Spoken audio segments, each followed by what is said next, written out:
Generation 2, the Johto region, represented by the fiery phoenix of Ho-Oh and the tidal sea giants Lugia. It has gone through multiple releases from Heartgold and Soulsilver to the OG Gold, Crystal, and Silver. What if I told you it goes even further back? That things weren't always this way. To a time when a Pokemon game was set to release at 80% completion, as it was shown off as a demo. But then it was delayed and completely overhauled. What am I talking about? Well, the Pokemon Gold and Silver Spaceworld 97 demo. The early build of Pokemon Gold and Silver that showed the original versions of our modern day Pokemon, and most would be unrecognizable to you. So I'm here to cover every single one of the beta Pokemon and give you a history of Spaceworld, as we cover all the Pokemon lost in space. Howdy there, I'm Krillic, and what we're going to do is I'm going to give you a history of Spaceworld, or at least the demo of Spaceworld,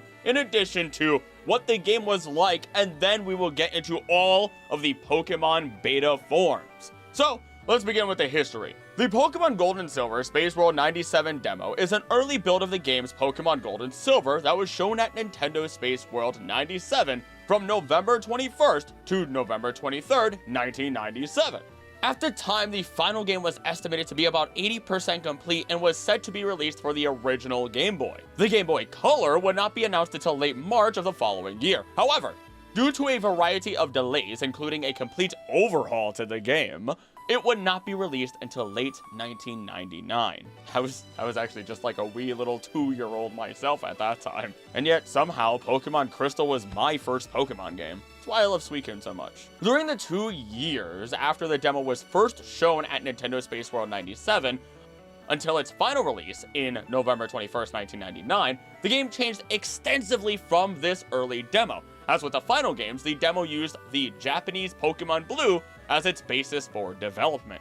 Up until 2018, little information was known about this demo, due to the majority of the game being locked off from players. Only a few photographs were actually taken at the time, and most of the information known comes from testimony of attendees. On May 26, 2018, however, ROM files of both the Gold and Silver demos were anonymously posted online, including versions with debug menus, allowing players to explore data that was blocked off at Spaceworld.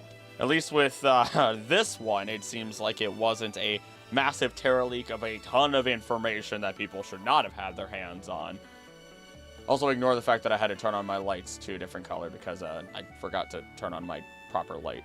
Oops. Beyond what was intended to be played appears unfinished. Many Pokemon have unfinished and placeholder base stats, especially in Special Defense. Scripts for events and NPC dialogue are completely absent. Collision data is unfinished, meaning you could just run through trees. And some areas, usually dungeons, are completely missing.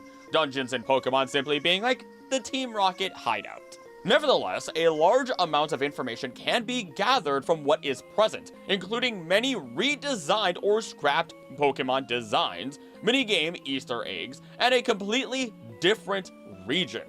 Additionally, the NPCs that remain give some implications for the original story. For example, an imposter Professor Oak-like NPC can be seen in high tech. Now, the closest we actually get to an imposter Professor Oak ever is through Sabrina's Kadabra, who had transformed to look like Oak. And, I mean, we also see that imposter Oak in the training cards. But how about we move into what a brief idea of what the gameplay was like. The demo begins with a monologue from Professor Oak similar to the final game. However, there is no option to give a player name or gender, who is instead automatically a boy named Satoshi or Shigeru. Afterwards, the player begins in his room in a town called Silent Hill. What?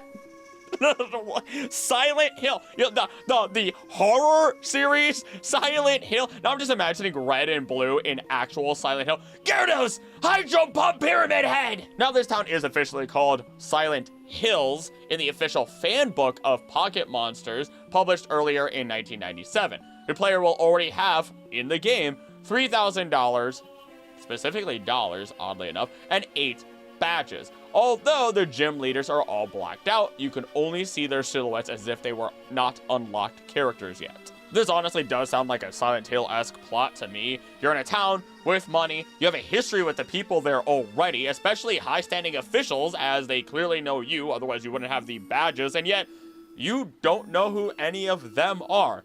And theoretically speaking, in the Silent Hill franchise, every town and city has a Silent Hill. When you do play the game, one of 3 first partner Pokemon are randomly chosen and placed in the player's party already. The Grass-type Happa, the Fire-type Honoguma, and the Water-type Kurusu, but we'll come back to them later. Now, the game is fairly short. You reach a point after traveling through Route 1, the game ends. If you black out, the game also ends, and there are no Poke Centers, there are only potions available. The game was meant to be played on Game Boy hardware. It was not designed to take advantage of the colors available on the Game Boy Color. As such, colors available through the Super Game Boy were less detailed. The day and night system is present, but due to running on a Game Boy Color scheme, the change in colors from the time of day are just shades of blue. Playing the final games on a Super Game Boy yields a similar effect, and I remember endless nights being in a car when I was little, getting car sick all the time, and having the Game Boy. And I had like the little light that they would give you or you could buy because I got like the Game Boy pack. And it was probably the only real thing that luxury that we could have. Grew up being poor with, 5, 6 people living in one house. And I remember when that light died, I would still be in the car just moving my Game Boy to get the right amount of moonlight or wait until it would get hit by a street lamp just so I could keep playing the game. And it was so dark at night, and I remember even seeing Murkrow while playing the games. And it's just, that is a core memory that just unlocked while reading my own script here. Wow. I hope that makes some of you feel really old, because I feel pretty ancient now. The intro lacks music, and instead of showing the Generation 2 first starter Pokemon at the end of the intro, Venusaur and Blastoise are shown instead. Charizard, which was present in the final game's intro, has a slightly less detailed design. Generation 1 Pokédex entries were carried over as placeholders for Pokemon until new Pokédex entries were able to be written for them. All Pokédex entries for Generation 2 Pokemon use the same placeholder text. In an odd occurrence, it was also possible to battle wild Pokemon twice in a row without moving from a grass panel. Why this was implemented at the time is unknown, though to be fair, in my opinion, it is technically possible to still do that, as we could just kind of spin around in place to cause an encounter. I think it's supposed to be a faster way to get encounters in some games. I think some shiny hunters do that, and, back when wild encounters were a thing, it's not a thing anymore since Sword and Shield. Kanto Route 1 music plays for all routes. The music of Viridian City, Saffron City, and Pewter City plays for all cities and towns present. Trainer and wild Pokemon battles both use Pokemon Red and Green gym leader music. More tracks from Pokemon Red and Green are present for events that are not normally possible in the actual demo build. And finally, we actually have the type matchups, as even those were changed from the demo. Several type matchups differed from the final version of the game. Notably, normal and dark types would be super effective against dark types, while normal types would only take resisted damage from dark type moves. I mean, civil arrests are kind of a thing, I guess, and I guess there's double crossing, as evil can be strong against evil. Look, dark types are actually straight up called the evil type in Japanese. I'm kind of happy they did change this, effect matchup, as it doesn't make too much logical sense without a little bit of a leap and jump. Now, water and electric types would have been super effective against metal, otherwise known as our steel types nowadays. And I get that water can corrode things, but metal is supposed to be pretty resistant to erosion. That's the whole point of it. That's why water is not very effective against steel types. And metal is conductive. Not really one to take damage from electricity. It just lets it travel freely through. So again, it is not very effective against steel types. And I feel like that is a good change, and to not have kept that. Poison would have also been resisted by the metal type instead of poison type moves doing no damage. Interesting idea, considering not every steel type is truly made up of metal, such as the Aeron line, which secretes the metal as an armor onto their body as a, well, literal armor, not as their actual flesh and blood. Meanwhile, you have other steel types like Steelix that are steel. Additionally, Bug and Poison remained super effective against each other, something that existed in Generation 1 actually, but was changed to Poison, dealing neutral damage to Bug, and Bug being resisted by Poison in the final version. That at least kind of makes sense, considering most poison is derived from bugs, I guess snakes as well, a couple of other critters. There's a lot out there that has poison now I think about it, and I should really watch what I write.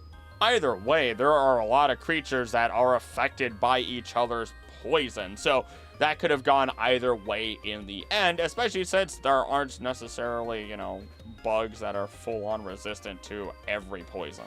Although I guess there are insects that are pollution resistant, but we're getting into semantics now. Ghost and Dark types would both deal neutral damage against metal, which is seen in Generation 6 onwards with our steel types, instead of metal resisting both types.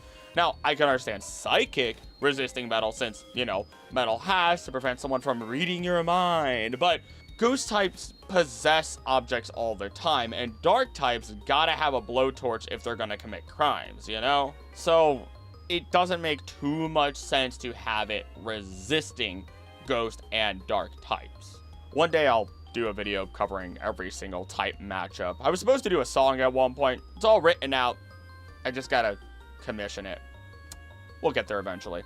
Support the channel if you want that to happen faster. Finally, we get to what you actually came here for, being the Pokemon themselves. Although only a few new Pokemon can be seen in the demo through normal gameplay, 100 new Pokemon had been designed at the time. Some of these Pokemon were kept in the final release largely unchanged. Some had major modifications, others went completely unused.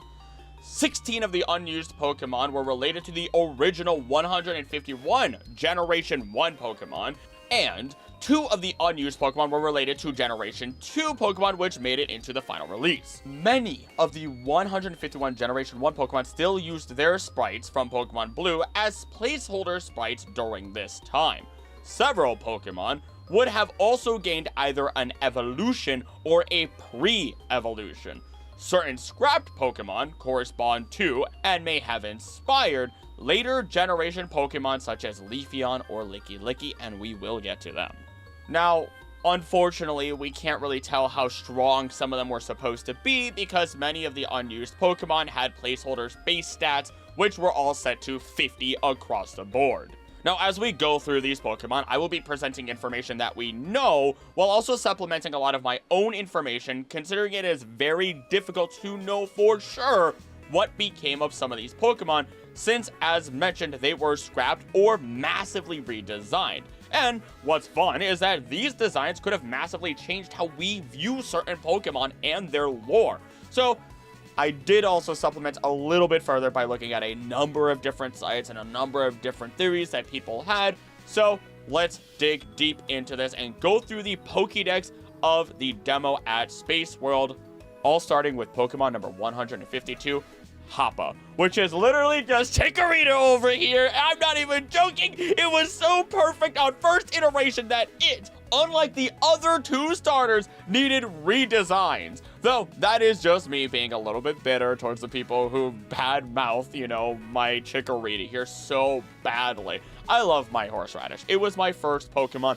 I actually do understand why people dislike it. It has a very bad moveset, but we're not here for that.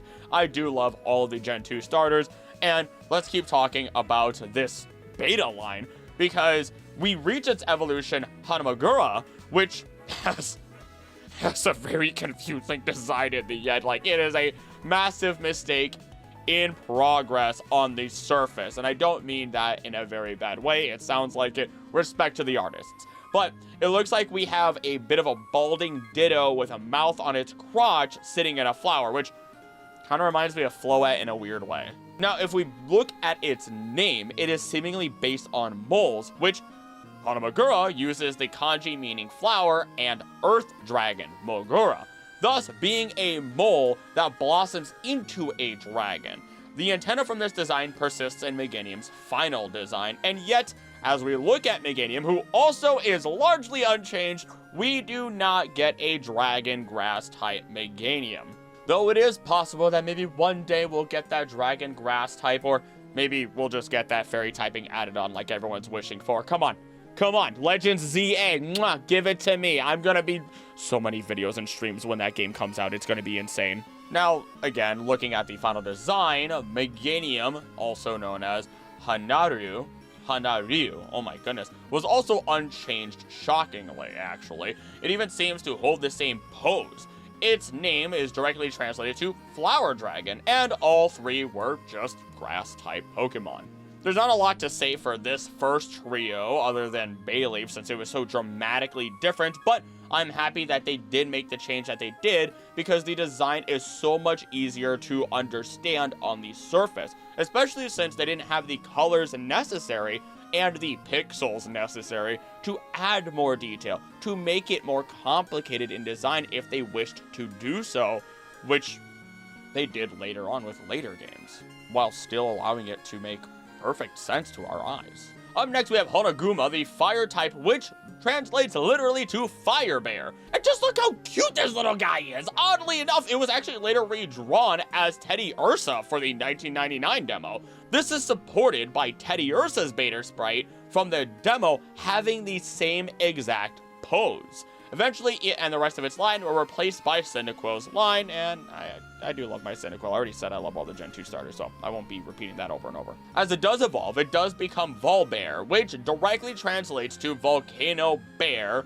and eventually Dynabear, which is actually, potentially a combination of Dynamite and Bear. And they are about as far from a bear as you could possibly get, in my opinion at least. Again, it's hard to tell visually with some of these designs, which may have led to their redesigns. Volbear at least gets its wavy hair and keeps a bit of a tail alongside the little bear smile. But when we get to Dynabear, we have a big old floof, which seems to be primarily mane, if not just the entire central body. It also seems to get a flame centered on the forehead, so they may have thought about adding some level of psychic ability to it, similar to how Hisu and Typhlosion eventually got. Speaking of Typhlosion, it seems like, based on our bear's name, it still followed the idea of being an explosive and volcanic Pokemon, just like Typhlosion. So they likely just shifted over info into the new, more explosive design that our Echidna Pokemon has. Now, looking into bears a little bit further, they are symbolic of strength, or if we look into Brother Bear, they are representative of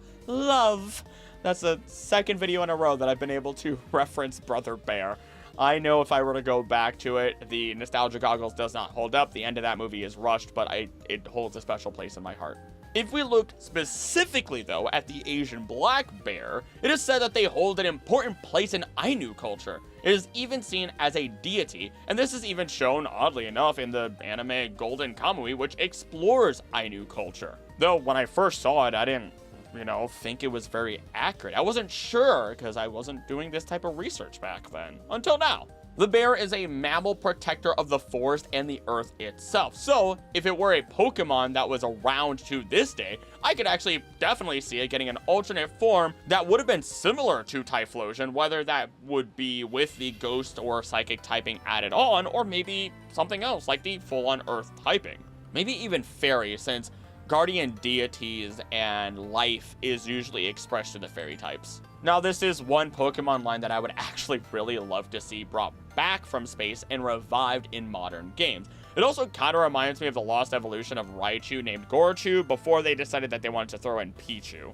Number 158 through 160 belongs to the lost Kurusu line, and I don't want to repeat myself over and over again, but look at how cute it is! And it's the cutest of all the starters.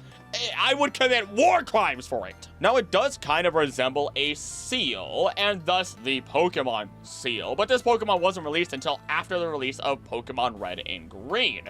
Its name could be derived from Kurusu, and to me, it kind of looks like a Lapras without a shell, but it might be simply because it has that plesiosaur-like body, not because it's actually related.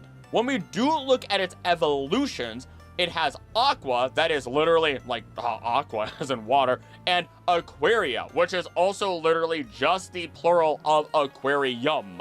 It gains a gem similar to what we would see on Dragonair, and then in the final form, it gets some head spikes, also similar to Dragonair, a full necklace, and a tail similar to what we would see on Poliwag.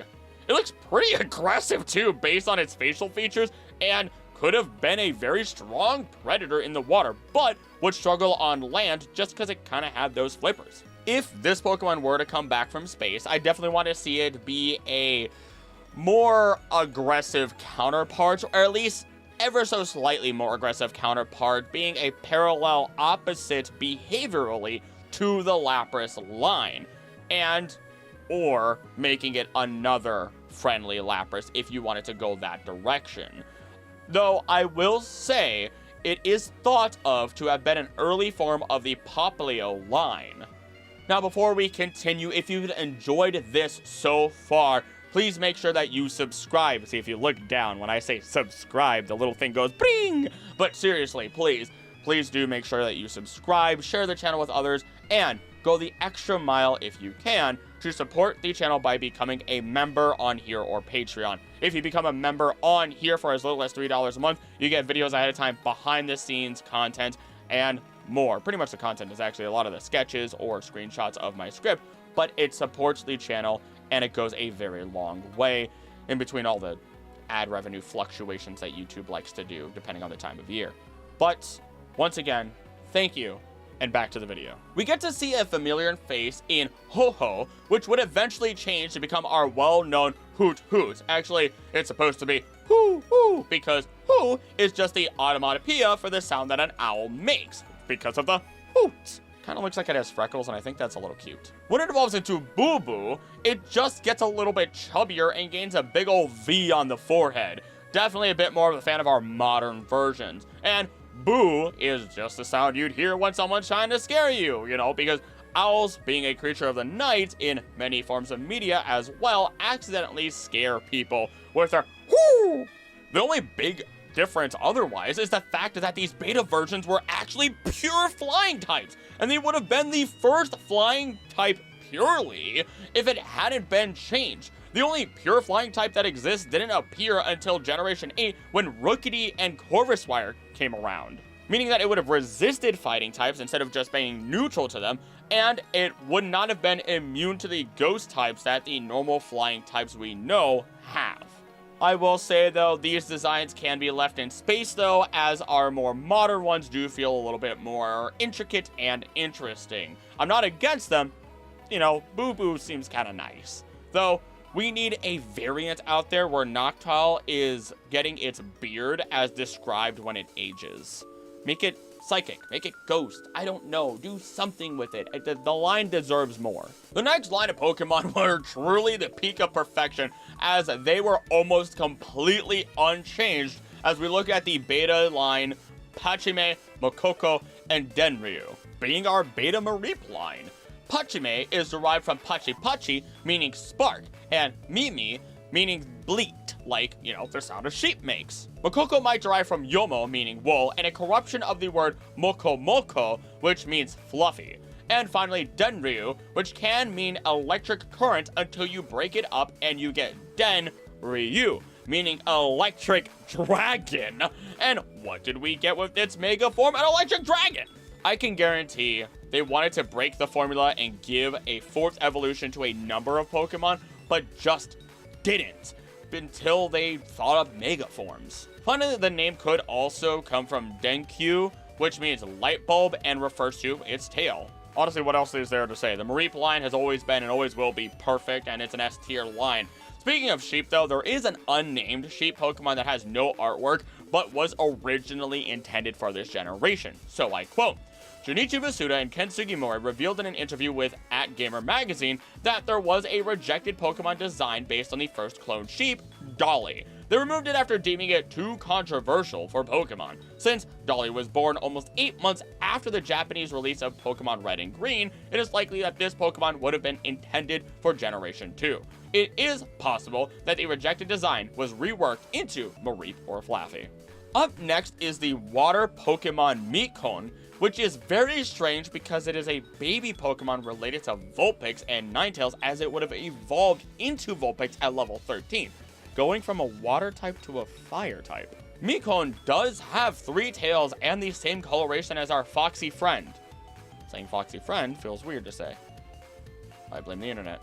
But it also fits, as we would have gone from 3 tails to 6 tails to 9 tails. And that would be through its evolutions. The one thing I can't get past, again though, is that it would have been a water type. Why? Its name comes from mi, meaning 3, and kon kon, the sound a fox makes, apparently. So allow me to go on a small tangent, because I've never heard a fox make a sound in person. Maybe some chittering, but I didn't realize it was a fox. I used to work at a state forest, and during my time there, I remember leaving the shop often at 10 o'clock at night, as I was the last person to leave, usually there in the afternoon all by myself to manage the park and the people there. And you always feel like something's watching you, right? So you don't think much about it. Clearly, it might be a person, it might be an animal, who cares? Let them watch you, you're not in any real danger, assumedly. Well, I open up my driver door, realize I need to throw something into the back seat, and as I turn around, 15 feet away, less than that really, it was about 5 feet away from the back of my car, I see an adult red fox that's just sitting there and watching me. And I'm like, hi there! Anything I could do for you? It didn't bother me, it didn't do anything to me, it let me put my stuff away, and it walked away. And I'm like, okay, nice meeting ya, moshi mosh. Now, I wouldn't mind Mikon as an addition, but it isn't necessary in the line, of course. It's just fun and nice to see it rounded out. And don't make it a water type. I don't know what's going on there, unless they were planning on making and revamping Vulpix and Ninetales to be a water fire type. Tangela would have gotten 2 forms originally, one of them being the original Tangrowth for that matter. Here, though, we start with its baby form, Monja, which I actually really like. It kind of reminds me of Tatsumaki from One Punch Man with its hairstyle, though. It would evolve into Tangela at level 22, and its name is just a shortened form of Tangela's Japanese name, Monjara. When Tangela would evolve at level 44, instead of needing to know ancient power for Tangela, it would evolve into Jaranra, coming from the word Kemu Kajara, meaning hairy, and that makes me question the Tangela line just a little bit more. We'll come back to that though. Ultimately though, look at them. I really love the Monja design, as it gives us an actual strong and better idea of how Tangela looks like underneath it all, since even the Pokédex otherwise states that nobody knows what it looks like underneath all the vines. And it would also show that the vines legitimately grow from its head, rather than the vines being some sort of symbiotic entity. And this would all explain why they are able to rip off the vines without having any pain, because it's just hair. I love it. It answers questions I needed answered, and it is cute. I love it. I'm gonna have to bring it up if I ever see Tangela in my ecology series ever again. You know what's next, baby. Woo! Bring it back from space. Another Pokemon that vastly changed in its design is actually Mantine, as it was once the Pokemon Hane. It did still have the dual water flying type, but the original design seemed to have full-on wings and a much longer tail to support the idea of it flying. Besides the feathers, the face on the back of Mantine's original design is much more prominent and intimidating, at least to me, as opposed to the design of Mantine, which simply has 2 circles that give off the illusion of eyes. And yeah, the darker version is even more intimidating, and I would hate to see that in the water. The giant manta ray kind of looks like this, but in a less dramatic version of the face, so I could kind of see where this is coming from. In addition, I do want to throw out, because I just remembered it, typically if a creature is lighter on the bottom and darker on top in terms of coloration, it's because they fly over, or at least swim over, creatures below them, and if those creatures look up, they see the light. And the bottom half, the lighter side of the creature, will actually blend in with anybody looking up and seeing that light. Meanwhile, any creatures looking down will see the darker depths of the water, and with a darker top surface of the Pokemon, or the animal for that matter, because this happens in real life, duh, is where you would end up seeing the top part blend in. It's environmentally genius. And like, on the surface, you never think about it, but it's there. And it's beautiful. I'm here for the design, honestly, though. I do like the feathers, but I will have to say I'm a little bit more particularly attached to the design of Mantine to begin with. So if this were to be brought back from space, I'd say let it become a different Pokemon. Don't know how, but just do it. Puku is literally just Quillfish, except it is a pure water type instead of having that poison injected into its body. The name itself, though, is directly a shortening of Puku Puku, meaning swollen. Now, originally it was intended to actually evolve into Shibirefugu at level 18. It is still a pure water type, and the name comes from Shibiru, meaning numb, and Fugu combined together. Considering real pufferfish poisoning symptoms include numbness, that checks out. It also gets some spines that look similar to Corsola in my eyes, and it also gets a little lightning bolt on its head, so there is the chance that instead of it getting poison moves, they would have given it moves such as Nuzzle, which would have caused paralysis, which also falls in line with pufferfish poisoning. The ideas left behind here may have also helped with other ideas that developed further into Pokemon such as Pincurchin, but that's just loose speculation on my part. It's another design that could come or go. I don't really feel like I'm missing out, especially since now that we have Overquill, which design-wise is kind of stupid looking, but I like it. Sometimes it's okay to say something looks dumb because it does, but still love it. Now we're going to be seeing some baby Pokemon appearing, the first of which actually being Pichu. It looks like it would open my door at midnight and tell me it threw up. It's got the big ol' ears and the small round body, which just makes it look like a squished down Pikachu. Whereas modern Pichu is definitely better. Leave this one in space. Instead of Cleffa, we would have had P, which is just the name that was kept anyway, and is simplified in color, and instead of having a curl, ends up having a little alien antenna on the center of its head, which may reference the fact that this species did come from space. Extraterrestrial Pokemon. P could just be simply a shortening of Pixie, and is derived from Pippi, which is Clefairy's Japanese name as stated. Once again, the modern Cleffa takes the cake. Leave this one in space where it came from. The third of this trio of baby Pokemon we have here is Pupurin, the beta for Igglybuff. It's not all that different, even in name, and it just has tiny eyes that make it look creepy rather than cute. And considering the Pokemon is very, very puntable, I'm happy they changed it to have the bigger eyes, because I know if I saw it in the middle of the hallway at night, I would likely field goal the little monster out of fear. Pupurin may be a combination of Puchi for petite, Fusen for balloon, Fukureru, meaning to expand or inflate, as well as a pun on Puddin, meaning pudding. Because, like, you know, cute as pudding. I don't know, that's a thing. Eye size does make a massive difference in design. Usually a creature with big eyes and a big ol' head is perceived as a child or at least a young creature, which explains why many of our first form Pokemon have such big eyes or big heads in comparison to their body. Quagsire was once called Mizuo, which can be broken down to Mizu, which is water, thank you Duolingo, and it could also mean Mizuuo, which translates to lancetfish and looks nothing like our Japanese salamander outside of the back fin. In the end, it was just a water type with no Wooper to call its son. And we are very fortunate that all of this changed, or else the universe would have collapsed and all of society would be reduced to nothing. In other words, yeah, leave this version in space. Another duo of Pokemon that hardly changed at all, we have the Neiti and Nitio, which is Natu and Xatu, of course. It's actually a little shocking just how little they changed. Even the positioning is the exact same. Both names originally may have been derived from the word native, since they do have inspiration from Native American designs. The only real difference is kinda sweet, as Natia would evolve when exposed to a Heartstone, which doesn't even exist in modern Pokemon. The closest we get to that is the Heart Scale, which is shed by Love Disc. Which may explain why we find them all over the place. Now, they were ready to give every Pokemon a baby form just to have most of our Pokemon have 3 full complete forms.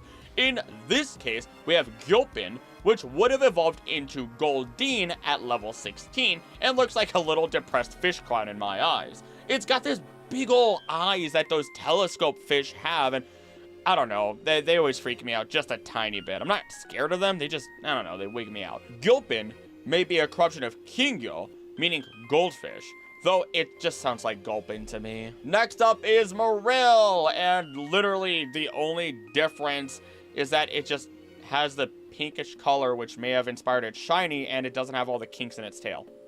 Moving on. Now, you've heard of Mambo number 5, but have you heard of Mambo number 1? That'll get some people to giggle, and I'm sorry I've ruined your sense of humor. Monbo comes from Monbu, meaning ocean sunfish. The one in its name, which I didn't find everywhere, I just refer to it being the first in the evolutionary line. In addition, it may have also been seen as an early Alamamala, since its name can be found in Alamamala's Japanese name, Mambo. Oh, that would be Mambo number 6, I guess. Oh my gosh, I can't believe we found it. Now, it is a little bit cute, but being designed after the ocean's dinner plate makes me think it would be as useless as a Pokemon as it is as an animal. So let's take a small tangent and let's tell you all about the Mola Mola, or the Great Ocean Sunfish. It is massive. It lays millions of eggs and is otherwise barely a part of the ecosystem. They have no swim bladder. If they tip over, they just float to the surface and become a bad landing for seagulls to pick some good old-fashioned parasites out of. Seals rip off their fins and use them as frisbees. Nothing actually hunts them down, and the only real use they have is to gather parasites for other creatures to eat. They are mostly bone, meaning the only way that we can eat them is by actually boiling down their innards to jelly, which is not very appetizing. And finally, they don't hunt for food. They just float around and let jellyfish slowly into their mouths. And were it not for the fact that they laid millions, literally millions of eggs, their species would otherwise never survive. Now be careful, I will say there are different types of sunfish, but this is the one I'm talking about is about as useless as they get. Unless someone wants to correct me, I would be happy to be corrected and give this creature a due set of praise, I guess. I don't know the words to use in this exact moment, but I think you get what I mean. Now, at level 19, it would have evolved into Ikari, which comes from the word Ikari, meaning anchor or rage, depending on how it's actually written. And what do you know?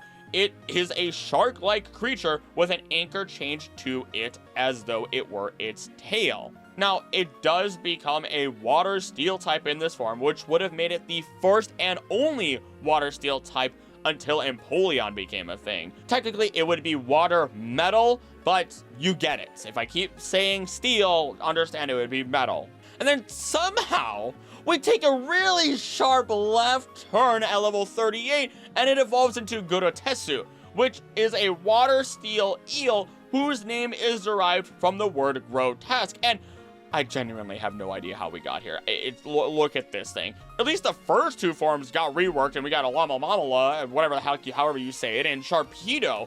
Whereas, like, this massive jawed Pokemon may have turned into Huntail. I mean, if we look at it, it does have the same body composition and positioning that Huntail does have after all in the 2D sprites. But how do we go from sunfish to shark to eel? Unless we're going like the route of the giant eels from Mario that eat literally everything because they're the biggest things in that ocean. I don't know. Don't make me do Mario Ecology in like 30 years. I don't even know, man. Look, we have Mambo and Ikari, and I actually like them quite a bit. They could easily come back from space as their own Pokemon without stepping on toes too much. Personally, I would enjoy that. Whereas Gurotesu can stay in the past. Huntail is enough, and I don't even want to think about Gorobis. Up to bat, we have Ekishingu. Bat.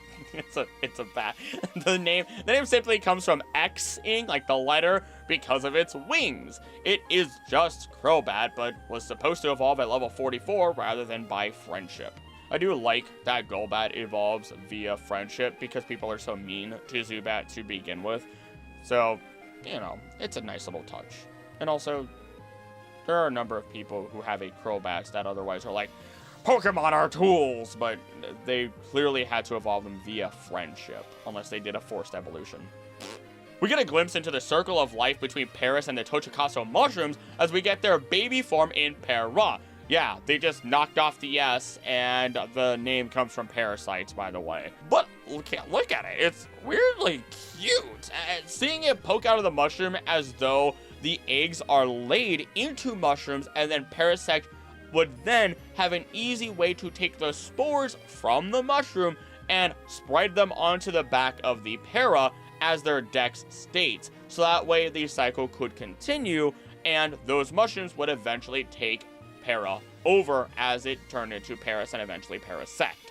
I really wish that this was a canonical released Pokemon, just like the Tangela baby, as it would have genuinely answered a few ecological questions that I personally have while going through the regions. And we know that it is a pure, without infection creature, as it is a pure bug type Pokemon here. It would have been beautiful. Bring it back from space, please. Spinarak and Ariados had their original names as Kokumo, meaning baby or child spider, and Suhedo, which is derived from two-headed. Their colors did change, otherwise they didn't change very much. I mean, sure, the Spinarak's original seems to have the face on its back look kind of like a pursed lip face. Meanwhile, Suhedo has a much more devious, scary face on its back. Now, of course, the colors given at the time wouldn't match anyway, since they didn't really have the ability to color any of the Pokemon the way that we know and love them. But our more modern Ariados is definitely a lot more jointed, to say the least, and the horns have definitely gotten longer. I mean, Suhedo doesn't even have those weird little legs on the back that Ariados has, which I just imagine if Ariados ever gets flipped over, it can use those to flip itself back. Either way, none of them are spiders in the end, and they can be left in space, as we definitely have the better modern versions with us now. Once more, though, I do want to make it clear, I admire the artists and their efforts in creating any of these beta designs, no matter what I say out loud with my opinions, because the rough draft is massively vital to any art form. In fact, the majority of your work when creating something should theoretically be editing and revising. At least that's the case for writing. Another truly perfect Pokemon on first public draft is Yorodori, also known as Skarmory. Its name is derived from Yoroi, meaning armor, and Tori, meaning bird. Well done, Skarmory. You apex predator, evolution has treated you well. Now it's time to talk about Animon, what was supposed to be Ditto's evolution. The way that this was done was through the item metal coat, meaning it would have been covered in the metallic liquid, though because it is Ditto, I assume it would not have hardened on the outside and instead would have been absorbed and made a part of Ditto. Animon, in name, may be derived from animal or any and the word monster, therein literally just meaning it could become any monster. Now, I theorize that since it wasn't given the evolution, the metal coat was turned into metal powder, both in lore and literally, which is an item that only Ditto can use and in which increases Ditto's speed. I could have sworn that it was supposed to be a steel type, but it is just a normal type. I blame the fact that it does get the metal coat, which, you know, causes that assumption. Now, while I love the conceptual idea of an evolution for Ditto, what would it do? Would it just add extra stats to the Pokemon that it becomes? That would break the game completely, since no matter what then, it would be stronger than whatever Pokemon it would be up against. Even if it was only faster, since that's what the metal powder was supposed to do, speed is actually incredibly important in Pokemon battles and turns the tides constantly. These have to be the reasons why they decided not to actually give it an evolution, and if you take away its ability to transform as another route that they could have taken, you actually take away one of the biggest things that people love the most about Ditto other than its little face. Especially since Ditto had the mistake in the anime where it didn't copy a face perfectly, resulting in this smiley face that we all know and love being put eventually onto every Pokemon, and further resulting in the Pokemon Company capitalizing on creating a copy of every single Pokemon with Ditto's face instead and selling it as an irresistibly adorable plush, all because audiences loved it. Ditto was already perfect and has been preserved.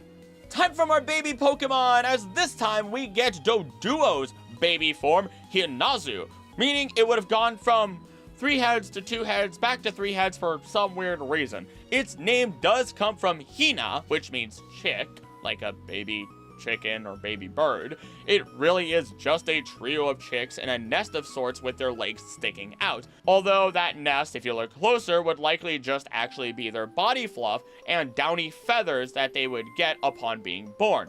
I'd honestly be down to have this baby Pokemon come back from space. It's cute. I'm in. Contesting Exeggutor, we have Sunny, which would have been a grass psychic Sunflora. Its name is literally just Sunny, but I'm curious why they wanted to have it get the psychic typing. Sunflowers do have a lot of different meanings, from long life and good luck to even positivity and growth. The reason that they dropped the psychic typing may have simply been because they couldn't find a legitimately good reason to keep it, instead of it just being a balance-related reason. The only other possibility I can think of that it would have gotten the psychic typing is if it were through meditating in the sun and unlocking latent psychic abilities. Honestly, they could have and should have just made Sunflora the first fire grass type, but handed off that beautiful little typing to Scoville 7 years later. 7 generations later, excuse you. Honestly, I'm more than fine with it not having the psychic typing, but again, give it the fire typing. That would have been ballin'. Paon and Donphan became, well, Phanpy and Donphan.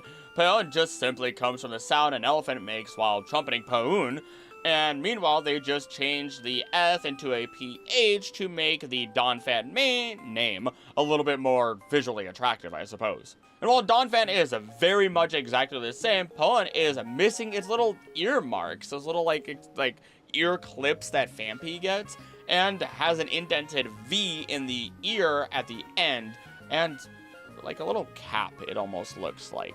It does look very cute, but I think little Phanpy, if it were to sit down like Paon does, Paon would be obliterated into atoms. There would be no chance whatsoever, and it would be blasted back into space. To follow, we actually have one of my favorite Pokemon, and what would have been its pre-evolution. First is Suinzu, the dark normal type. Its name literally means twins. It does seem to look a little bit more determined or aggressive, and both parts are pure black. Makes me think of the yin-yang just a little bit. Since it is literally twins though, it could be related to twins forming at birth. Then when it evolves into Kiriniki, it's just Girafarig, except instead of just the tail, it actually has a full opposite half that is inverted in color to the half of Girafarig that we know and love. Leaning further into the whole idea that it is a palindrome and that they wanted to make it a palindrome in design as well.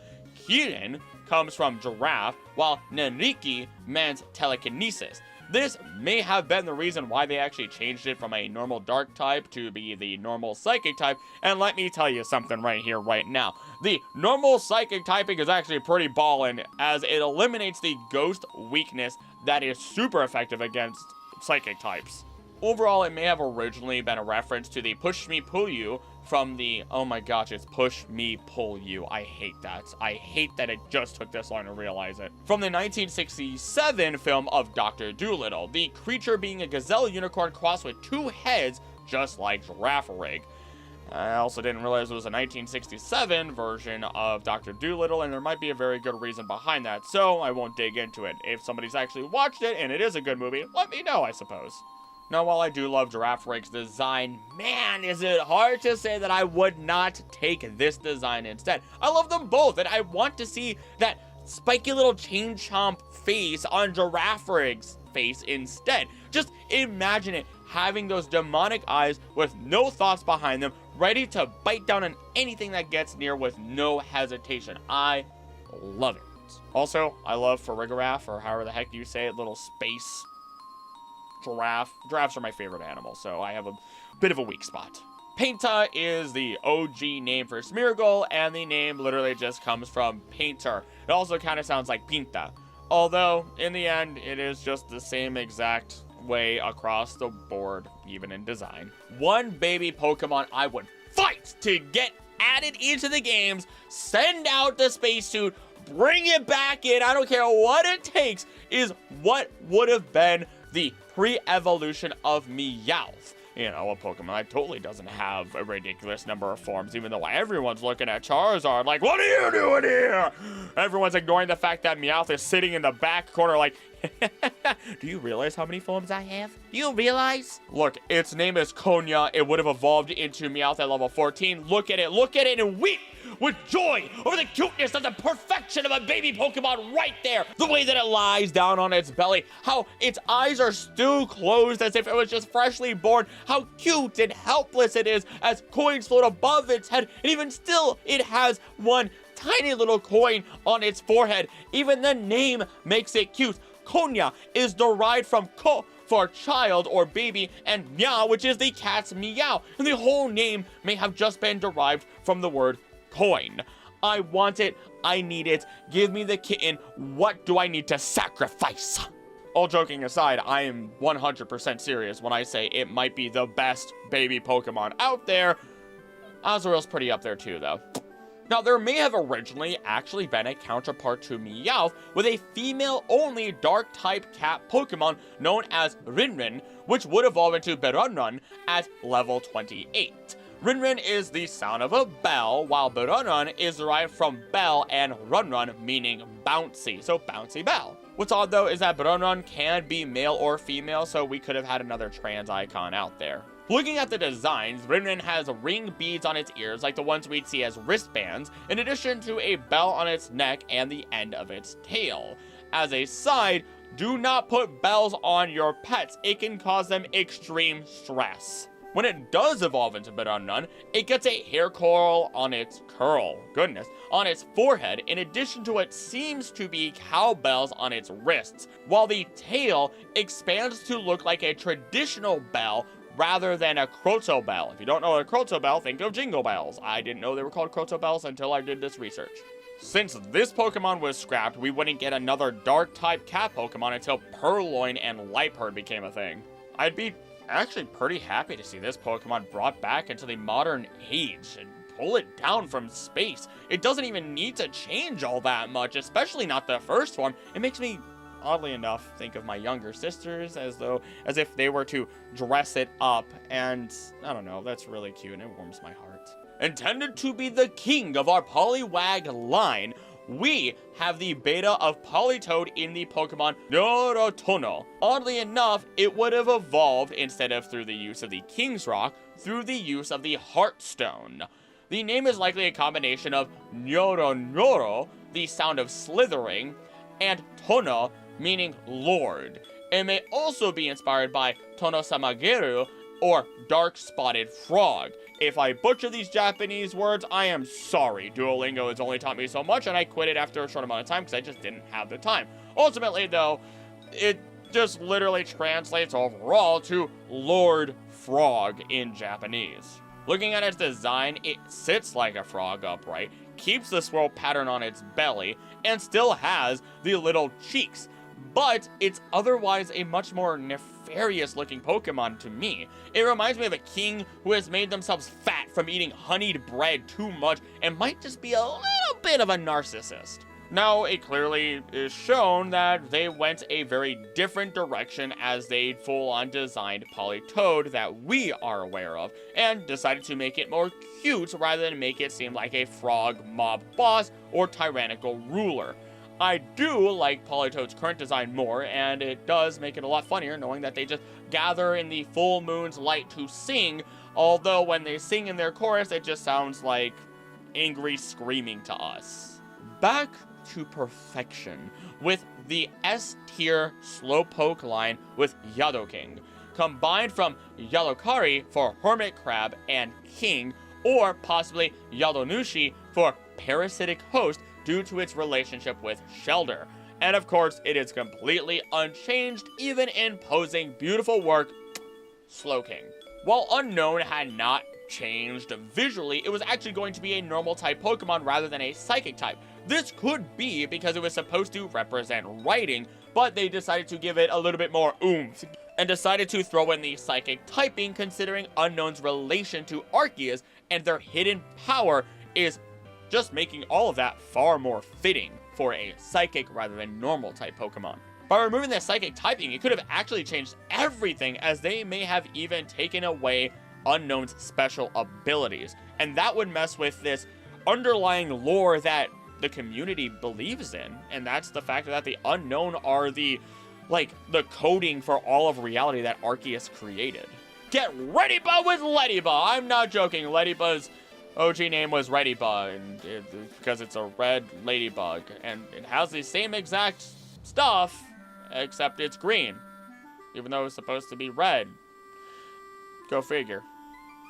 Although it does evolve into Mitsuboshi, which is, again, just a ladybug, but if we look past the simplified drawing of the, flying bug on its forehead, we look at the stars on its back. You know, the thing that Ledians claim to have, but doesn't, especially since it's the 5-star or 4-star Pokemon. Finally, I know where the whole stars things come from. It's there. They just never put it on Ledian for some reason. Why? Why didn't you put it on Ledian? Now, the name does come from Mitu for 3 once more, in addition to Hoshi for star. Ledian's the next Joestar. Keep it here. We don't need the past one. It has stars on its back. It does Comet Punch. Moving on. Evolving into Ponyta at level 20, we would have had Puchikon, which is derived from the words petite and unicorn. It was going to be a normal type, and honestly, it may have been the only baby Pokemon that really is super unnecessary. I mean, Full will attempt to stand within a few hours after birth, so I imagine the idea here was that a few hours after birth, Ponyta would have just stood up and gone boom with fire, making a beautiful moment. Level 20 is also a really far ways away, so that makes it really rough and probably would not have been received very well, considering there's not that many fire types to begin with, though I guess they could have placed it earlier if they had the first form. Ultimately, it also isn't very distinct from Ponyta's design, so leave it in space. Before it was Espeon, it was Ivy, and would evolve from Eevee with the Heartstone again. It's all over the place. Its name is a combination of Esper, a person with psychic powers, and Feel, referring to its extraordinary sensory abilities. Basically, just take Espeon, paint it yellow, remove the inner blue ear coloring that it has, and it's kind of plain to see why I would prefer our modern Espeon, but I can also understand where they were going with this, because Espeon absorbs and gains energy from sunlight. So they figured, why would we make it pink? Even though that wasn't the idea at the time, they were just like, oh, let's just make it yellow because it represents the sun. And of course, you would expect Umbreon to be next, but its name definitely needed some workshopping, as it was called Blackie. Oof. That couldn't be taken a negative way at all, huh, Pokemon? Now, it is supposed to be a combination of black and lucky, as in Japan, black cats are considered lucky. In basic design, it really is the same as modern Umbreon, except it was going to be a poison type Pokemon, and would have evolved with a poison stone. We would have had a poison Eevee, and we would have broken the rules of Eevee. We could have had a poison stone. Look, if you don't know what the rules of the Eevee are, it's a factor that every Eevee type was synonymous with types that were originally aligned with being special attackers. So this would have changed everything, as poison types used to be primarily physical attackers before the physical special split that happened. Who knows? Maybe one day they'll bring it back. Maybe one day, you know? Wait, hold on, no! That would have been perfect! They could still give us a poison Eevee because we have Sylveon, the fairy type. Here's another one I desperately wish was a Pokemon, Taban, which literally is just Turban, and it looks exactly like the Shelter that is on Slowbro and Slowking, except now it has the face all by itself. It is a water type, and it would have been perfect as a potential extra stupid little Pokemon. Now, it may have been difficult to pull off back then, though, and since I imagine they would have wanted it to combine with Slowbro, then if the tail falls off, then you would get this Pokemon. Alternatively, you could have given a Slowpoke tail to a Shelter and it would have evolved into this. The problem with that, though, is that it encourages negative criminal behavior, considering that our player character was supposed to stop Team Rocket from going into Slowpoke well and taking all the Slowpoke tails and selling them as the delicacy that they are for thousands and thousands and thousands of dollars. Or Pokebucks, or credits, whatever they're supposed to be called. Either way, we won't be getting this back, and nowadays the closest we get is actually simply Mega Slowbro, since the Shelter took all the Mega Energy, and I mean, Slowbro does have the little face on the back of its tail thing here anyway. Also, it's probably called Turban because of Slowking. It is a simple Pokemon, like I said, it's unnecessary, but I would like to see it come back from space just for a gag Pokemon. Shockingly, Grimer almost got a baby form, as it was literally just going to be called Baby Grimer in Japanese, Beto Baby. It is pure poison, and kinda is just like an amorphous blob, like Ditto, but then you give it an open mouth with a singular tooth. It would evolve into Grimer at level 19, and I don't know, I wouldn't be against bringing it back. It reminds me of a little redneck baby, or like a baby that's just like, oh! So, I don't know, it seems stupid and fun. Up next are the betas for Remoraid and Octillery, Tepuo, and Okatank. And these forms show us just how they were supposed to be more related visually, as Tepuo looks like a revolver, while Okatank is, well, as its name says, octopus tank. Tepuo also comes from Tepo for gun, in this case it means water gun, and Uo for fish, while Tep-O is the name for the archer fish. In these forms, yeah, Remoraid would have looked like a more fused together fish gun, as it has a trigger and barrel. Meanwhile, Octillery had a central base and helmet. The tentacles are curled upwards to look like tank wheels rather than being full-on treads. I like the idea, but I appreciate our modern versions a lot more. If Okatank got a bit more updated, maybe had a little bit more of an intricately armored design, I'd be a little more interested in that. Otherwise, while I like them, leave them in space. Gongo and Capoeira were the original versions of Tyrogue and Hitmontop, and to be fair, Hitmontop's Japanese name, directly translated, is still Capoeira, which is the dancing fighting style in Brazil. It's also a freedom fighter dancing style. I learned that from one of the people who commented on it a long time ago. Meanwhile, Gongo is from the instrument the gong. Gongo looks like such a cute little guy. Like, it has the boxing gloves of Hitmonchan, and it has a protective helmet, which makes it look like, you know, it has little bear ears. I'm all for it. Now, I don't really like Tyrogue all that much to begin with, so it's not hard to make me, you know, want this different Pokemon in the end. It's the perfect mix, as it also gets Hitmonlee in there, as it even has, like, the little leg raised up, and just give me Gongo. Give me it. I want the small, fighty little boy to rise to the top of the ring. I just said I wanted children to fight. For legal reasons, I don't. As for Beta Capoeira, it kind of hurts my brain, I'm not gonna lie to you. It's upside down, like regular Hitmontop, but it has that singular eye on its face, or at least where Hitmontop's face would have been, or is. But because it has a face on the central, like, body, the torso, and the positioning of the hands, it's implied that it isn't actually upside down. At the top, it has the same composition as Hitmontop, but instead of the tail, it actually does have a third leg.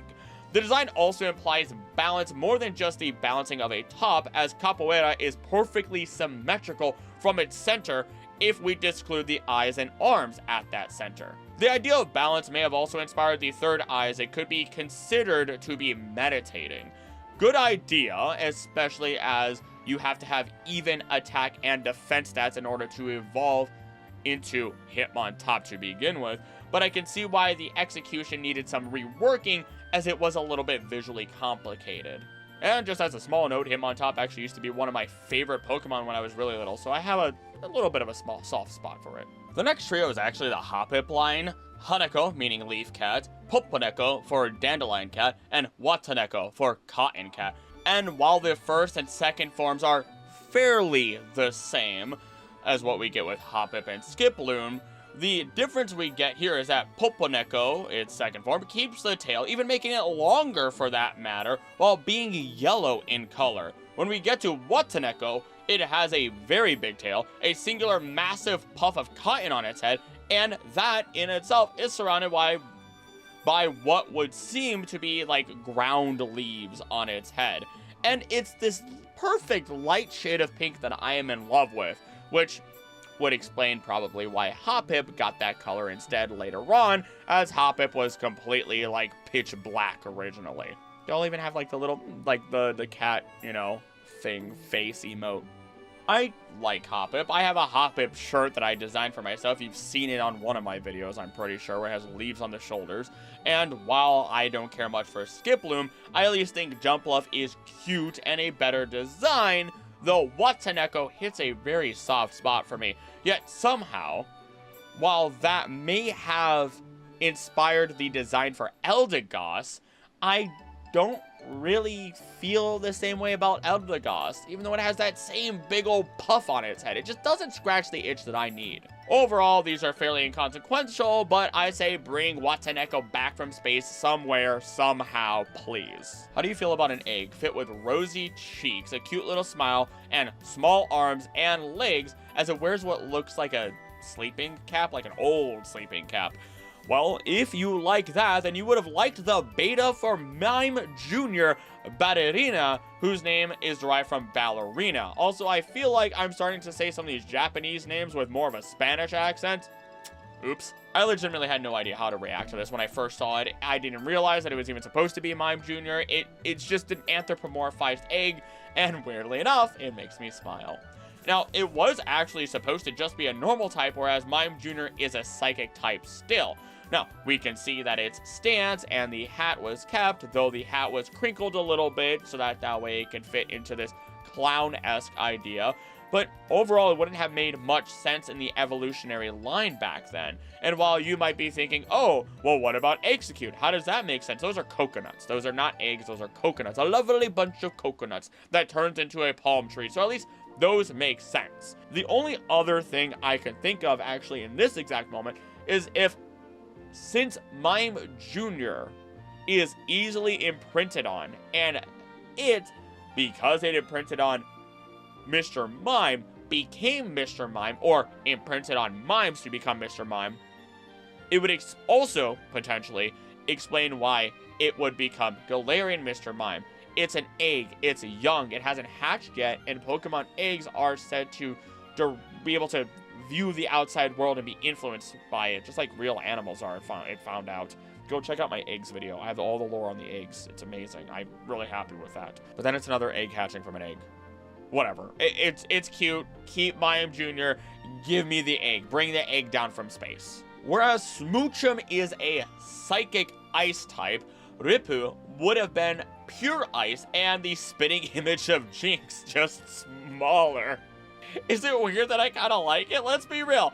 To me, at least, Smoochum kind of makes me cringe because it reminds me of child beauty pageants, which honestly just need to perish in a fire for many reasons that I'm not going to say, and I should not have to say because they should just not be a thing. Lipu also is just lip, and I don't know, its design kind of also weirdly reminds me of Agatha. Is it just me? I could take it or leave it in space, honestly. I just think it's funny to have a mini Jinx running around. On to the next baby, as we have Eda Baby, which is just Ella Baby for Electric and Baby put together, and this was supposed to be the beta for Elekid. The name didn't really change all that much, I can see. It's just a round boy with a ring at the top of a spike on its head. It basically looks like a fuse that you'd find in a fuse box, which it basically just looks like a fuse that you'd find in a fuse box, which explains the banding that it has on the lower part of its body. And while I do think it is a little bit cute, I am definitely fine with leaving this one in space, as I loved Elekid as a kid, and I can't imagine any Pokemon in its place. Specifically, I do remember Elekid saving the Executes when they were in a nest in a tree, and there was wind. There was heavy wind. I don't remember why it was happening, though. And that solidified Elekid in my heart as a child to be a top-tier Pokemon. I get to say Booby in a Pokemon video, and it's completely relevant and not clickbait, as we have Booby, the beta for Magby. Booby also refers to the bird, like the blue-footed Booby. Am I saying Booby as much as possible since I have an excuse? You bet your boob I am. Honestly, it's almost exactly the same. Sorry. Honestly, Booby is almost exactly the same, except it just kind of has the Bart Simpson hair going on, and it's kind of a stouter beak. Booby is also its name, Boober, which is what Magmar is. Now, the spiky hair does make a bit of a difference, and while I do prefer the beta, I could take it or leave it in the end. We can leave this Boober in space. Sorry, we can leave this Booby in space. We got it. Blossom's beta was called Kirehana, from Kire for pretty, Hana for flower, and may involve Rei for bell. All of which we know would just be some of the inspirations for Blossom anyway. The big difference here, though, outside of the sparkles and the skin color it had, is that Kirehana was still going to be a grass poison type Pokemon like the rest of the Oddish line. And honestly, blessed that they got rid of that. Here's the next big kicker, though. It would have evolved via the Poison Stone instead of a Sun Stone. Now, I know Fire Stones work for Growlithe and Vulpix, Water Stones have worked with Poliwhirl, but something about the Poison Stone here just didn't sit right with me, even though I get it, it was supposed to be an opposite to the Bellsprout line, which we're going to talk about in a moment, actually.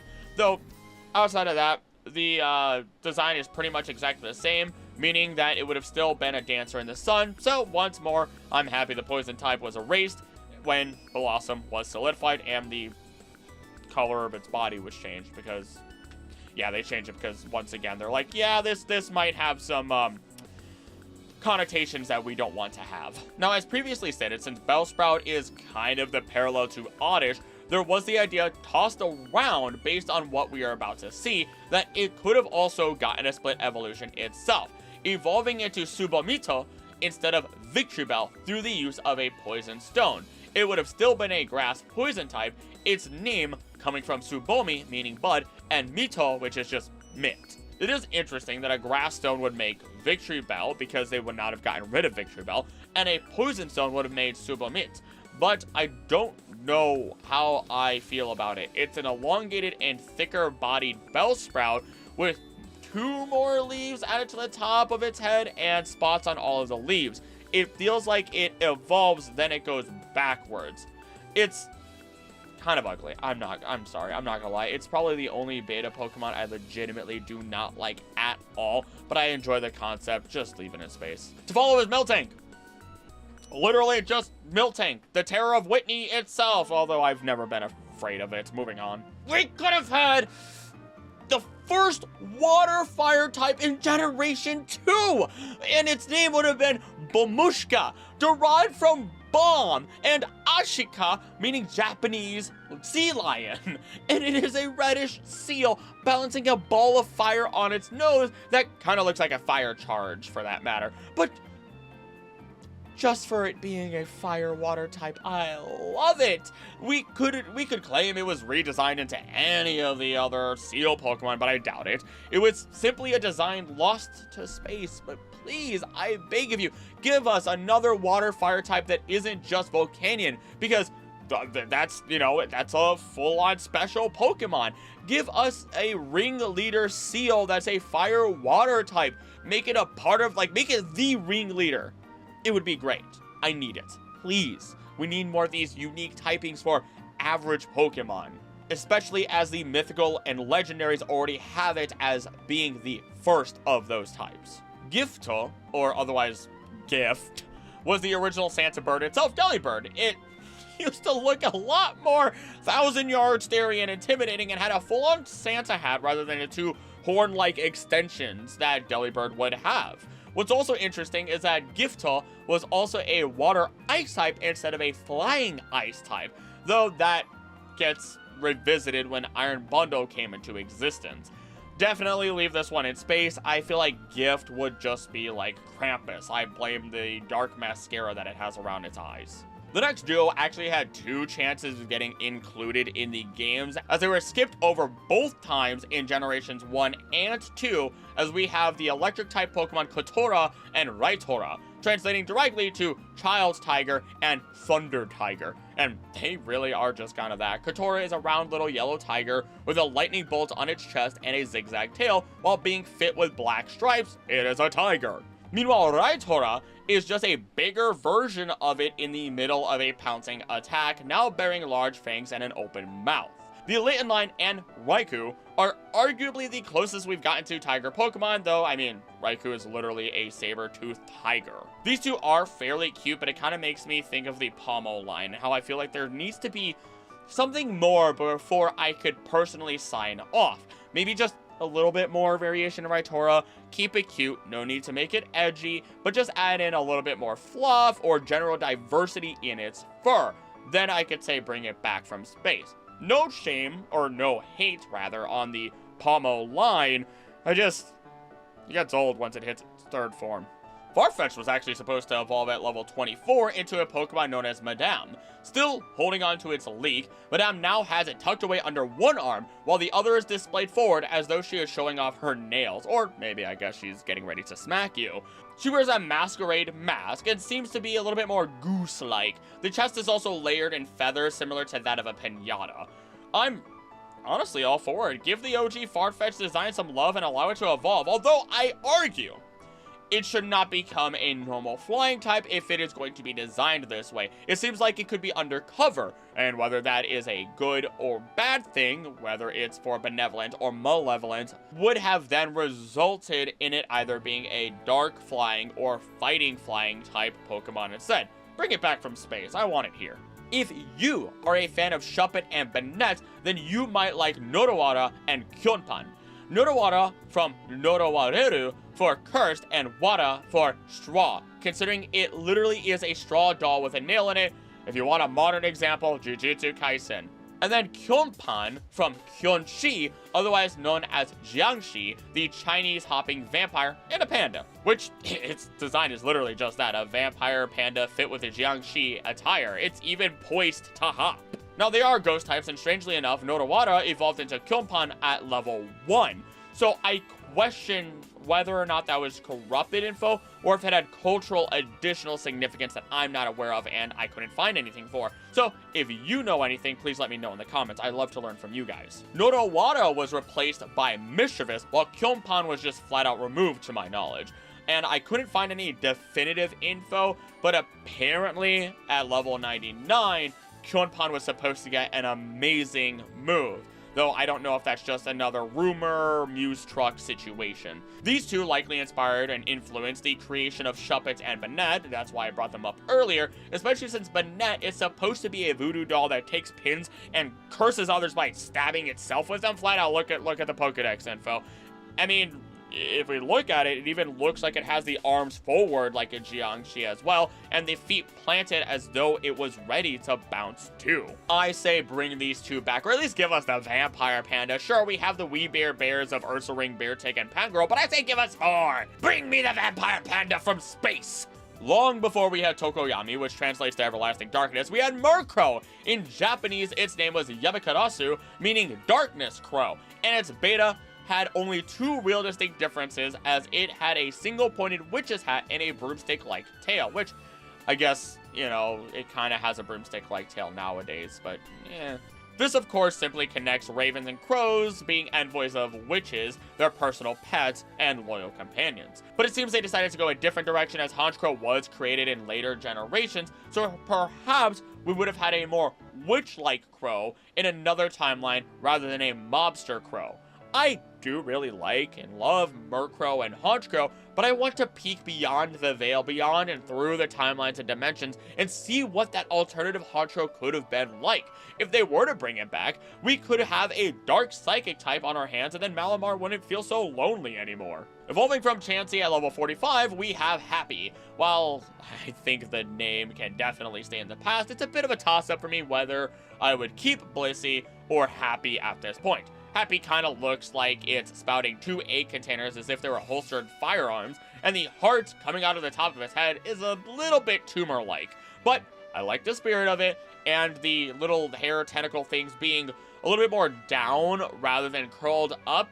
I don't know, that's a bit of a preference. I kind of like that. Though I do understand why they decided to go the more angelic direction, since Blissey is a guardian of life. It's been given feathery wing-like protrusions, and it eliminates the original design choices, as it does heal people in hospitals.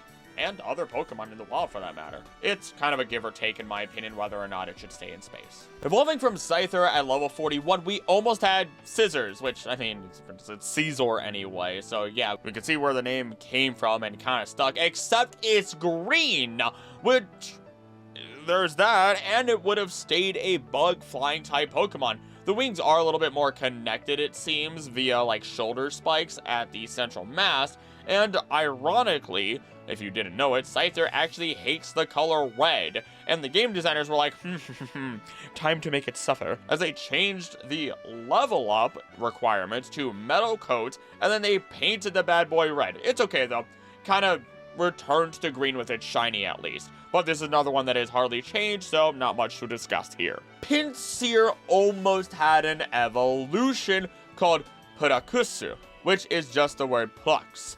It actually creeps me out a little bit, as the big mouth and face is completely gone now, and instead it's been replaced by what seems to be a very stoic mask, or a smiling mask. Really hit me with the Mona Lisa here. In addition, the pincers seem longer, and there is a long horn almost at the same length of the pincers. This implies that it is going to first stab the foes or prey, and then grab them before crushing them, as a Pinsir already does. This would be pretty brutal, but would have been a very strong adaptation to basically guarantee that nobody would be escaping.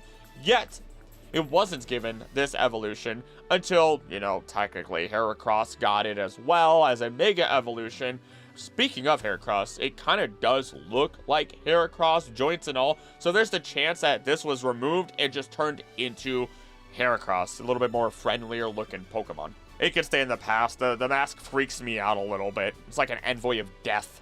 We have the Devil and Helgar in the original names of Houndour and Houndoom, and outside of their names, nothing really changed. We have a strange snowman or wolf-like Pokemon with shaggy hair and glowing eyes shining from within a wolf's pelt, with Urufman and Warufu, both being ice types. Their names translate to Wolfman and the combination of war with werewolf. I saw them and I immediately knew that even if I did a rough job at it, I had to draw at least one of them for this thumbnail. Especially since Wolfman looks actually really cute. Look at the little guy. They kind of remind me of a strange mix between Snorunt and Mimikyu, since they are wearing something on top of their real hidden bodies. Also, our Warwolf here gets some nice sharp claws to boot. I say this one can easily be brought back from space as its own Pokemon and can stay the ice typing for that matter, honestly. I still can't get over the fact that it even seems to be positioned similar to how Snorunt would hold itself, even with like the little paws for that matter. Then we add in the angry face and its evolution, which reminds me of Glalie, and it's just hitting me in the weak spot since Snorunt is another one of my favorites. Bring them back from space, please. Porygon 2 almost looked massively different. It actually almost looks like the bear from Bleach, which is really just a stuffed lion toy. This version of Porygon 2 does look like a lion, but also has these orbs around its head, actual feet, and a stick tail that ends in just another orb. Those orbs also remind me of Castform's Sunny form, and considering they wanted to send this Pokemon into space, maybe the intent was to allow it to absorb energy from the sun as a test for what Porygon Z should have become, as an envoy that could go through space. Then it would be self-sufficient in energy. I will say I think our duck-like Porygon design and theme is too good to replace or pass up, and someone else must have thought the same exact thing, so this version can stay in space, or in the computer, I guess, whichever one is staying away. Nemuru was the original Licky Licky, especially as the name literally just translates to lick. It weirds me out a little bit. Its tongue is long and rolled out at the end, which is fine. It bears a curling mustache, though, like Whiscash, and what seems to be yet another turban-like hat in addition to more of Lickitung's rings. Just get rid of the mustache. Very thin versions of that mustache are horrendously ruined due to all the creepy villains who have had them, Except for the oh my gosh, the Bloob, what was his name? Oh no, whatever the dude's name from the Robinsons, from Meet the Robinsons. He's the only one that gets the pass from me. He is the only villain that gets a pass to have a thin mustache like that. Otherwise, just give me the cannon and I will send Nameru back to space myself. Kingdra is here, but it does look a little bit different. Seems like it had spikes originally in an arrangement of a faux cape with a tongue sticking out of its mouth, similar to how a snake would flick its own tongue. It even had arms! Gosh, they were really trying to make it a full-on dragon. Considering that Kingdra is based on the Azure Dragon, an Eastern dragon that also ruled the sea as one of the strongest dragons, also featured in the story of Sun Wukong, I can understand why they wanted to make it even more Eastern Dragon-like by adding in just the front arms, but I suppose they didn't want to make it too obvious. Personally, I'm not against the design. It just may have been a little bit overcomplicated for the art at the time, as it took even me a little while to understand what I was looking at detail-wise, and I had to really zoom in to make sure that it didn't have another one of those mustaches. The back sprite helps a lot. We are reaching the final stretch here, and up next we have the 3 legendary beasts, Rai, En, and Sui. Just forget the Kute and Kun out of here. They were just keeping these powerful creatures down to the singular syllable. And oh boy, do they look different. Suicune especially had a nice little glow up, I gotta admit. It looks like a pony that would shop at Hot Topic back when it was an emo store and not just a store for pop culture. Now, with all 3 of their betas, it actually reveals to us that they were initially inspired by a couple of different things. Raikou simply being the Raiju, a thunder demon of Japanese lore, and when asked about the basis behind Raikou's design, Muneo Saito described the process to be difficult, as Raikou took many twists and turns. There was even a blue thunder version with a drum on its back, but it eventually fell into a tiger-like design. Here in Spaceworld, the design resembles a jackal or Keelin, whereas in the final game, it's seen with an orange mane, more subdued faceplate, and lacking its blue whiskers. It isn't until Pokemon Crystal where it would be seen with its finalized design. Raikou took a long time for me to warm up to it. Entei was my favorite for a long time, and now Suicune is in my top 3 forever. Probably because I used to do a lot of field studies in water, so I have an affinity towards water, thus Suicune. Because of the hair and stance, I wouldn't be surprised if Rai's design here was reworked to become electric personally. I like the design, and I would have been interested to see where it could have gone, but I do love our modern Raikou plenty more, so this one can stay in space, unless it was, actually repurposed. As for En, when asked if Entei was based on a particular animal, Muneo Saito described the creation behind it as a hairy, rock-like body, volcanic smoke rising from behind its head, a king with a dignified beard. Entei's design was coming together. You could say it was basically like a lion, but I didn't want it to be simply an animal, so I settled on a silhouette that could look like a dog or a cat. Given this information, it appears that the Spaceworld 97 design for Entei was scrapped before Saito began designing it. Again, though, we have this, wolf-fox creature in Spaceworld that just kind of sings to me just a little bit. It's got embellished fire on the ankles, a fiery chest, and a big old flaming tail as cinders break off each bodily portion.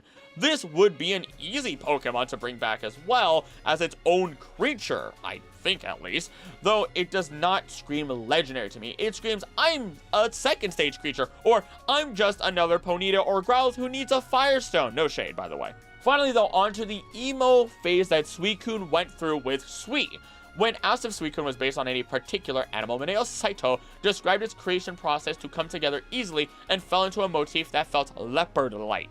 This design is more clearly seen in its design from the Pokemon Gold and Silver Spaceworld 97 demo, where its build is thinner and more cat-like. This design also features a more unshaven, disheveled Suicune, with bangs covering the eyes and tail fur tied together by an orb. In the final game, Suicune is seen with a purple faceplate and more serious expression, which would be changed to a more familiar design in Pokemon Crystal. I don't see the feline features that they're talking about. I just see a horse who is emo, who was nice enough to let their younger sister put beads in their hair to make them look pretty. My bias might just be kicking in, though, since I love Suicune too much, but I don't really like it. Although, it would be a pretty cool Kelpie if they wanted to make it a straight-up water horse Pokemon. Maybe the orbs even glow underwater a little bit as they attract creatures to it, or people for that matter. And just like that, I like it a lot more. It doesn't have to be a water ghost type, but it could, I guess. Maybe water fairy. It'd be water fairy. Kelpie water fairy. Also, because I didn't say it, their names literally mean lightning, fire, and water. Figured I'd get that out of the way. And again, they could all come down from space if they were different Pokemon. Now, things get a little bit weird, because this is where the legendaries are supposed to be, right? Well, you would be correct based on the Pokédex, but we still have 6 more Pokemon that are in this section, and only one of them actually made it to the modern day as a legendary. But we'll get to them very soon.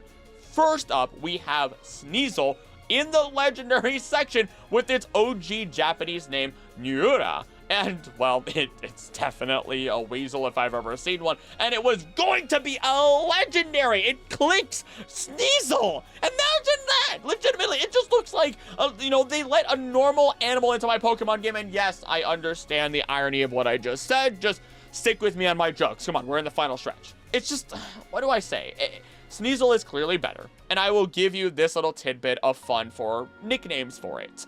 Call your Sneasels and Weaviles Cusco, and you'll have a great time. It has the fan on its head. Otherwise, keep this thing in space. With the same name and design, the legendary bird Ho-Oh made it with only one change, which is that it originally would have been a pure flying type, which back then I would not have bat my eye at and would not have known better. But considering its lore and its representation of rebirth, flame, the emperor, it had to be a fire type added on, or I feel it would have lost some cultural significance. Now, if you want more on all of the legendary mythical Pokemon, their nitty-gritty details, what they're based on, how they're related to each other in the family tree, go check out my ridiculously long video on that. It covers literally all of them. I'll spare you the time in this video from talking about them as we move on to the last 4 Pokemon that, based on their placement in the Pokédex, may have originally been intended to be mythical Pokemon. First up is Togepi, who is as perfect as the day we first saw our lucky egg. I have a soft spot for them too, so don't at me. I love them, and the Togepi line is S tier as one of my top 10 favorite Pokemon lines. There's nothing else to say here. We also do get Buru, which its name is Bull, and its form is just another unchanged Pokemon as Snubbull, although it was almost a psychic type instead of a normal type.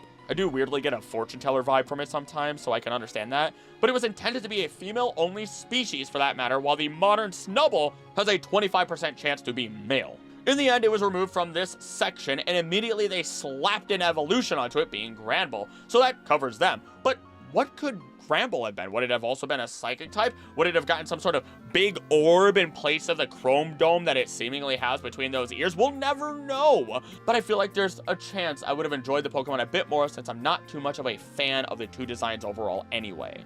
Apom was once called Teru, which just means tail. It was black instead of purple, and its ears look a little bit more cat-like, at least to me. It's just so hard to imagine some of these Pokemon as mythicals, and that must have been why they were slapped down to the mortal world just like the rest of the normally occurring Pokemon without a legend to back them up.